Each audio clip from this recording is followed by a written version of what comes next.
추석은 잘 보내셨습니까? 네, 가족들과 좋은 시간 보내셨습니까? 추석에 내려가면 참 많은 일가 친척들을 만나게 됩니다. 저 또한 잠깐 시간이 돼서 집에 잠시 내려갔다 왔었습니다.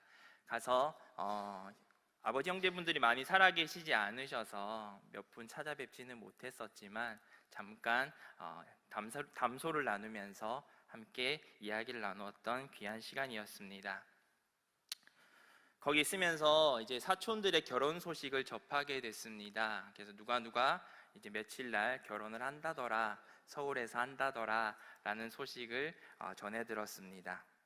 굳이 서울까지 먼 거리를 오시겠다는 아버지와, 그리고 서울에 아들이 있으니 아들놈 보내면 된다라고 말씀하시는 큰아버지와 그렇게 열심히 이야기하시는 그 사이에 제가 가만히 듣고 있다가, 그러면 아버지 굳이 서울까지 올라오실 필요 없을 것 같습니다.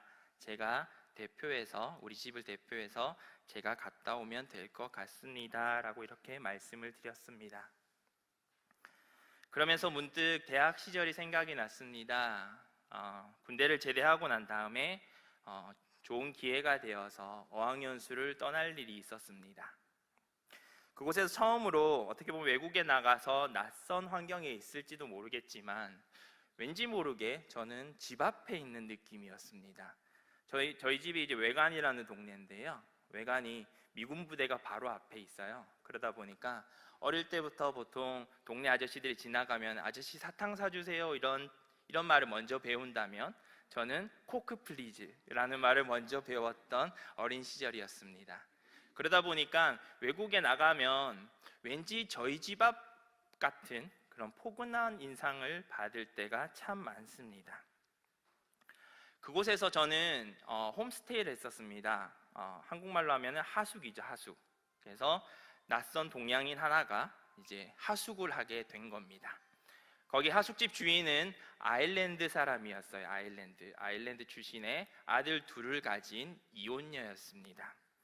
하루는 굉장히 특별한 날이었나 봐요. 그래서 저녁을 준비하겠노라 라고 이렇게 이야기를 하더라고요. 저녁을 준비하겠다라고 이야기를 하고서는 한 2시간을 주방에서 뽁짝뽁짝 이제 칼 다듬는 소리가 나고 2시간 동안 열심히 요리하는 소리가 났습니다. 그래서 한껏 기대했습니다. 왠지 맛있는 게 나올 것 같다. 오늘은 왠지 맛있는 음식을 먹을 수 있을 것 같아 라는 생각이 드는 찰나에 저녁을 먹으러 내려오라는 하숙 주인 아주머니의 말을 들었습니다. 그리고 저녁에 내려갔더니 제 예상과는 다르게 산더미처럼 쌓인 채소를 보게 되었습니다. 2시간 동안 채소를 다듬고 계셨던 겁니다. 그 가정이 베지테리언 가정이더라고요. 고기를 먹지 않고 온리 야채만 먹는 가정이었습니다. 육식인 저에게는 굉장히 힘든 식단이었습니다. 그걸 먹으면서 이 집은 나랑 일단 맞지 않는구나 라는 생각을 했습니다. 그래서 이제 그 다음 날 이제 학원을 갔습니다. 학원을 가서 이제 하숙을 조율해주는 학원의 매니저분이 계세요. 그래서 그분을 찾아뵙고 내가 이러한 이유로 내가 더 이상 하숙을 하지 않겠습니다 라고 그 매니저한테 그렇게 이야기를 했습니다. 그 하숙집에는 2 아들이 있다 했었죠. 작은 아들은 이제 초등학교 한 1학년, 2학년 정도 나이 또래였습니다. 그 집이 처음으로 하숙을 하는 집이 됐었거든요. 그러니까 제가 첫 하숙인이 된 겁니다. 그러다 보니까 안 그래도 동양인이 신기하기도 하고 무슨 물건을 가지고 있나 궁금하기도 했던 그 둘째 아들이 제가 학원만 가면 제 방에 들어와서 이것저것 물건도 만지고 자기 방에 가져가기도 하고, 그래서 굉장히 속상한데 말은 못하고 라고 했던 그런 이야기들을 이제 매니저한테 이야기를 했습니다. 그래서 일단은 고기가 안 나옵니다. 채소만 나와서 너무 힘들어요 라고 제일 먼저 이야기를 하고, 2번째는 제 물건을 계속 아들이 만져서 괜히 기분이 상합니다 라고 이야기하면서 매니저에게 이야기를 했습니다. 그러면서 매니저에게 이렇게 이야기했습니다. 그렇지만 그럼에도 불구하고 내가 당장 나쁜 이야기만 해서 내가 그 집에서 나오고 싶은 마음은 없습니다 라고 이렇게 이야기를 했어요.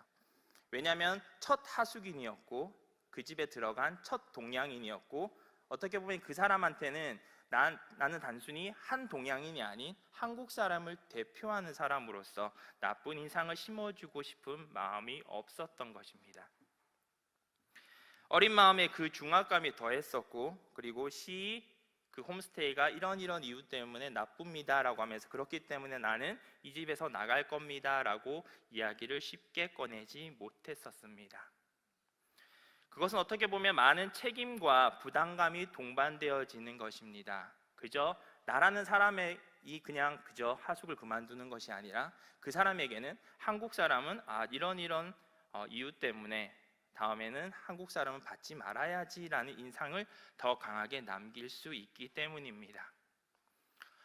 얼마 전에 자양사거리를 간 적이 있습니다. 자양사거리에 현수막 하나가 이렇게 걸려 있는 걸 봤어요. 그래서 아마 고 김대중 대통령의 기일이었던 것 같습니다. 거기 현수막에 이렇게 적혀 있더라고요.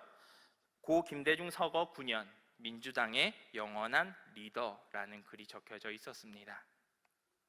무언가를 대표한다는 것은 때로는 그만큼 사람들에게 중요하게 기억되는 자리일지도 모르겠습니다.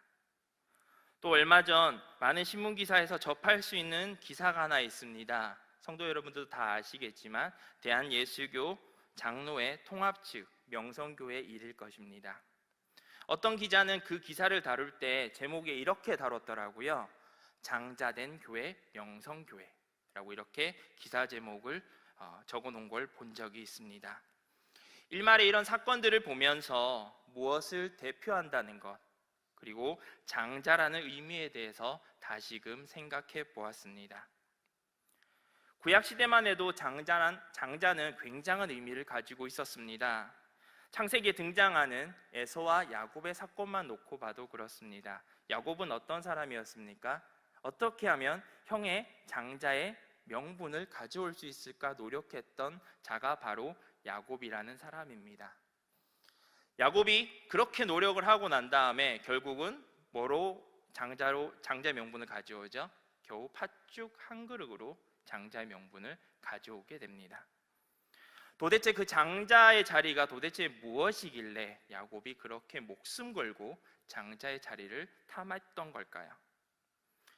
장자는 그 당시에 모든 축복을 누릴 수 있는 자리였습니다. 아버지의 모든 소유를 가질 수 있었고, 그리고 아버지의 명예를 고스란히 이어받을 수 있는 자리가 바로 장자라는 자리일 것입니다.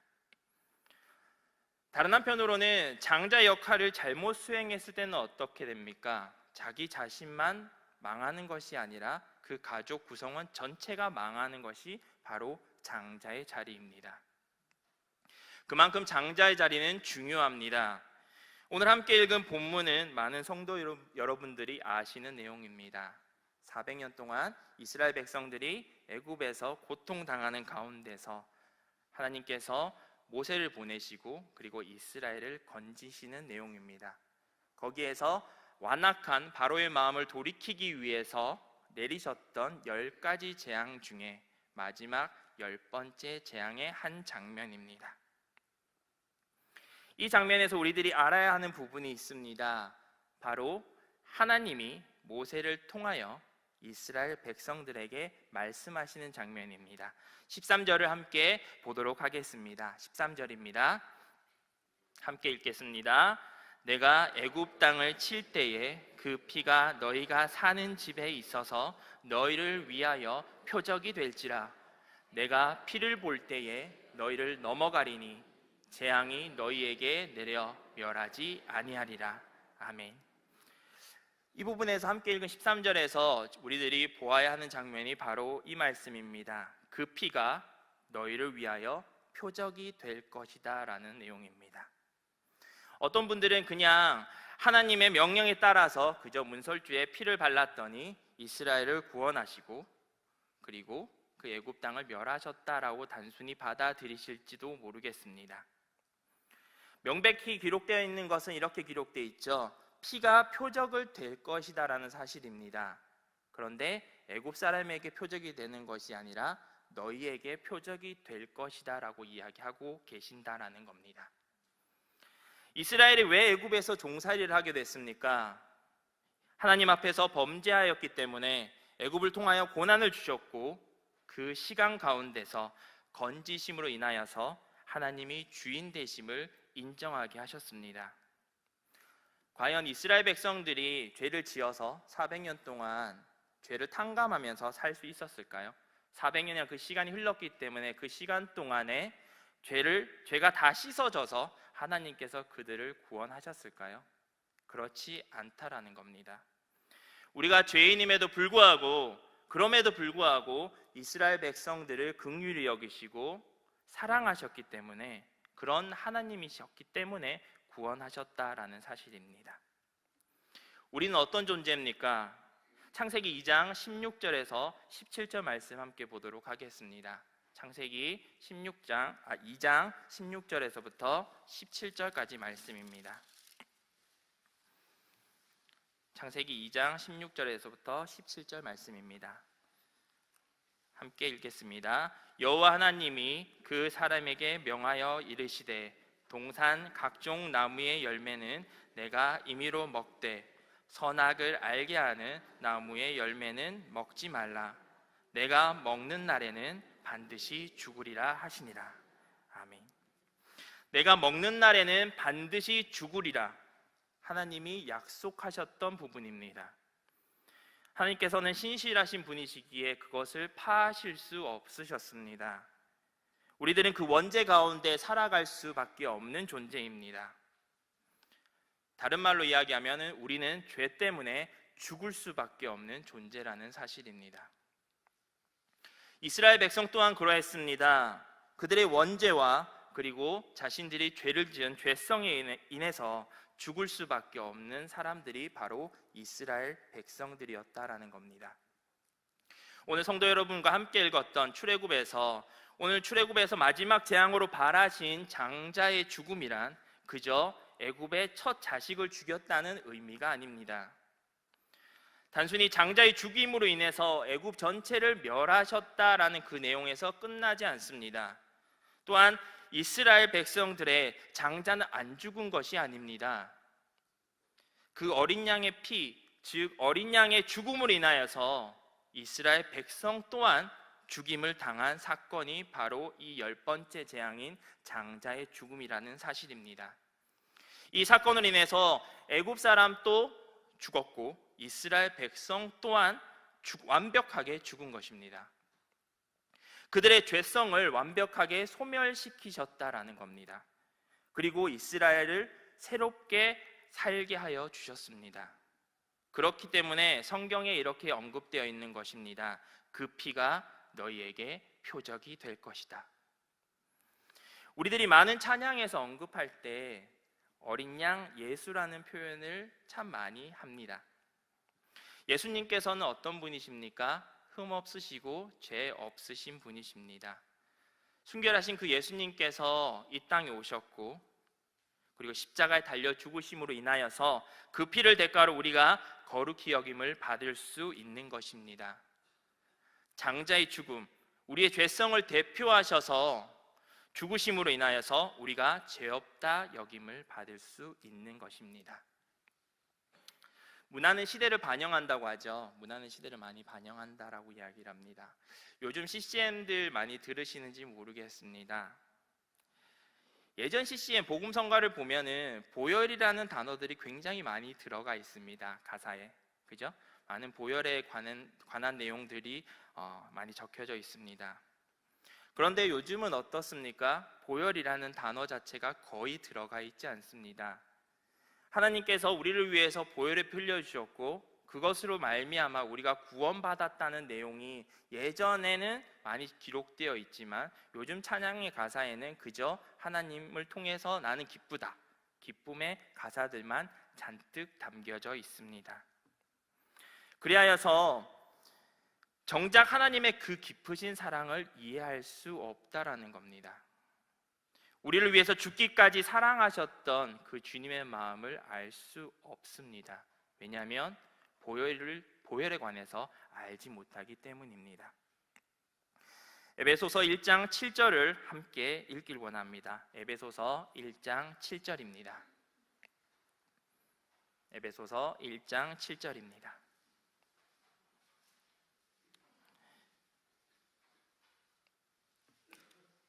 함께 읽겠습니다. 우리는 그리스도 안에서 그의 은혜의 풍성함을 따라 그의 피로 말미암아 속량 곧 죄사함을 받았느니라. 아멘. 구원의 핵심인 보혈이 있지 않고서는 우리는 하나님 앞으로 나아갈 수 없습니다. 이사야 53장 5절에 이렇게 기록되어 있습니다. 그가 찔림은 우리의 허물 때문이요 그가 상함을 우리의 죄악 때문이라. 그가 징계를 받음으로 우리는 평화를 누리고 그가 채찍에 맞음으로 우리는 나음을 받았도다. 아멘. 보잘것없고 죄 많은 우리들을 위해서 귀하신 그 피값을 주고 우리를 대속하신 예수님, 우리의 장자 되신 그 예수님의 죽으심으로 인하여서 우리가 거룩하다 여김을 받을 수 있음을 기억하시길 바랍니다. 문설주에 그저 발려진 단순한 어린 양의 피가 아니라 정말 흠없고 값없이 내어주신 그 예수님의 보혈을 기억하시길 바랍니다.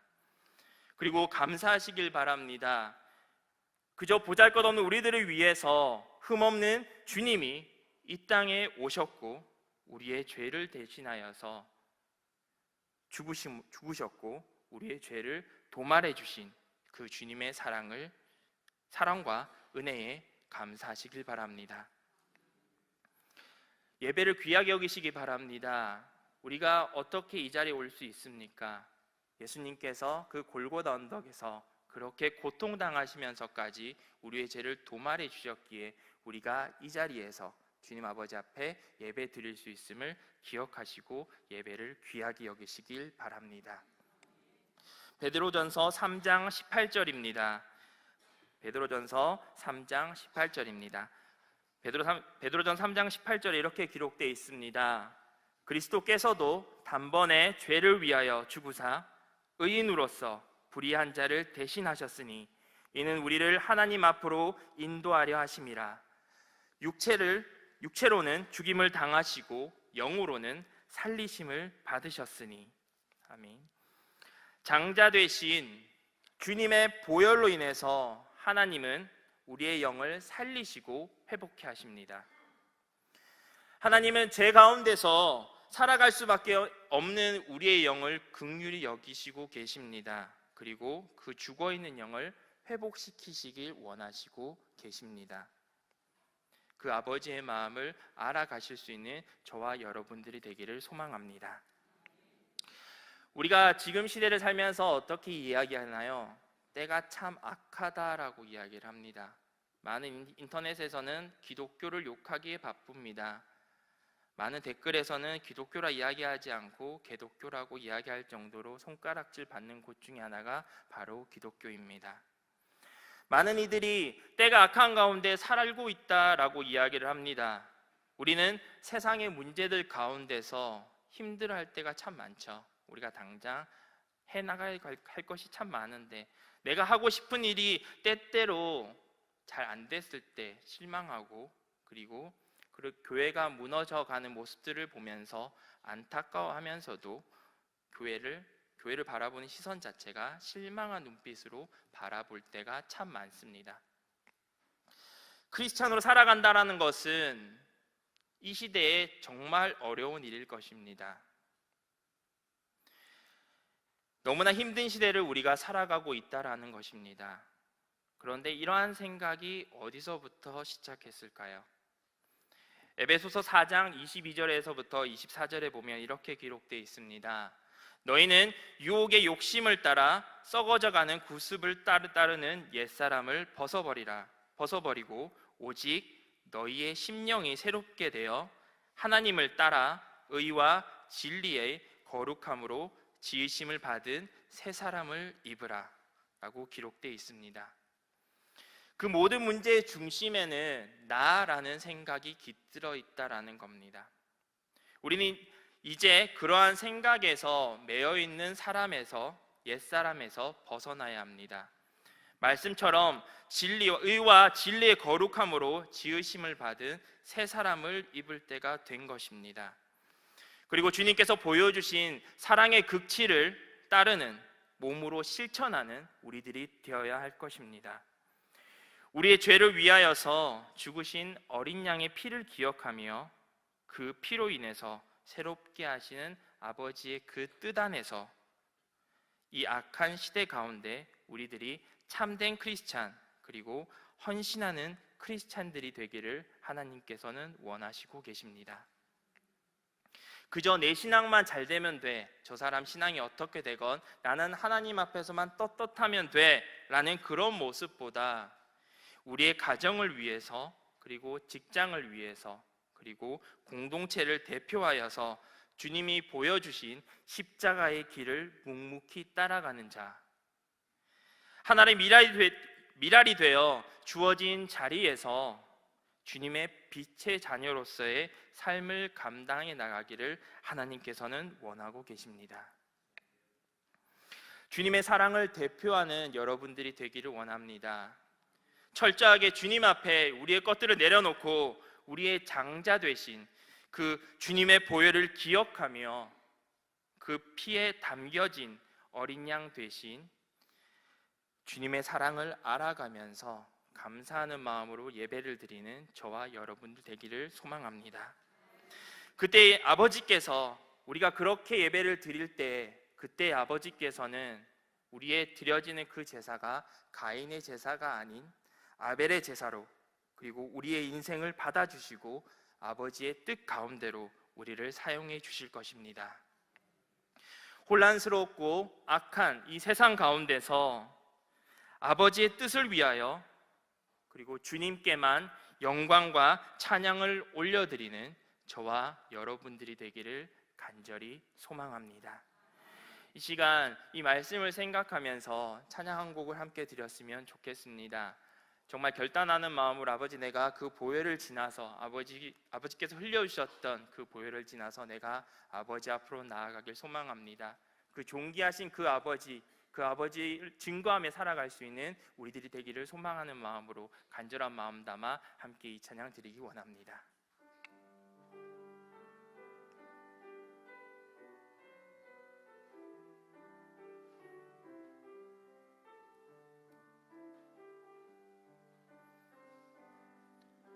보혈을 지나 하나님 품으로, 보혈을 지나 아버지 품으로, 보혈을 지나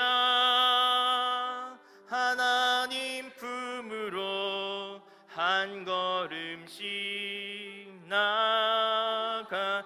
보혈을 지나, 보혈을 지나 하나님 품으로, 보혈을 지나, 보혈을 지나 아버지 품으로, 아버지 품으로, 보혈을 지나 하나님 품으로, 하나님 품으로 한 걸음씩 나. 한 번 더 고백하겠습니다. 보혈을 지나, 보혈을 지나 하나님 품으로, 하나님 품으로, 보혈을 지나 아버지 품으로, 아버지 품으로, 보혈을 지나 하나님 품으로, 하나님 품으로 한 걸음씩 나가네.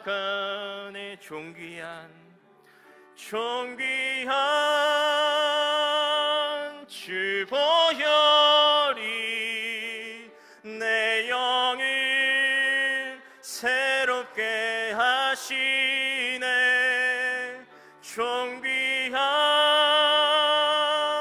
주 보혈이 내 영을 새롭게. 한 번 더 고백하기 원합니다. 보혈을 지나, 보혈을 지나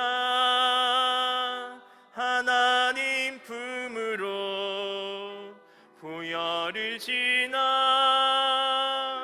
아버지 품으로, 보혈을 지나